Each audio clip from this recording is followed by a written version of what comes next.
In this video, I'm going to show you how to fix emergency calls only on Android. Okay, so if you start up your phone and then you see that at the top left corner or the top right corner, it says emergency calls only, and it doesn't give you any sort of signal whatsoever. This can be a couple of reasons why you're getting this emergency calls only. And the most common reason is that the SIM card, maybe you took your SIM card out and you put it back into your phone like the wrong way.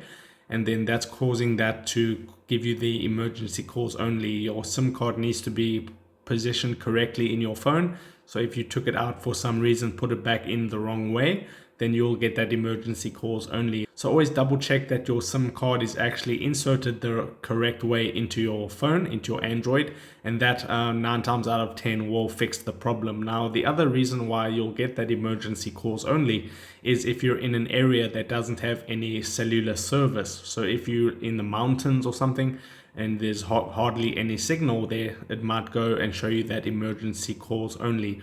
Okay, so that could happen while you're driving in an area that has no service, for an example. And another thing is that the service could actually be down at the moment. So what you can do is you can go onto a website like Down Detector, and I just search for my mobile operator, Vodacom, and you can see no current problems at Vodacom. So if you're on T-Mobile or whatever, you can just go to downdetector.com and type in your cellular provider, and it should tell you if it is actually down right now. So you can see quite a few spikes here of the actual service going down in my area. So those are the things you want to check. Make sure the SIM card is inserted correctly. Make sure you're in an area that has service, and then also double check that the service isn't in fact down, and then you should sort out your emergency calls only problem on your Android. So if this helped you out, drop a like onto this video, and I'll see you in the next one.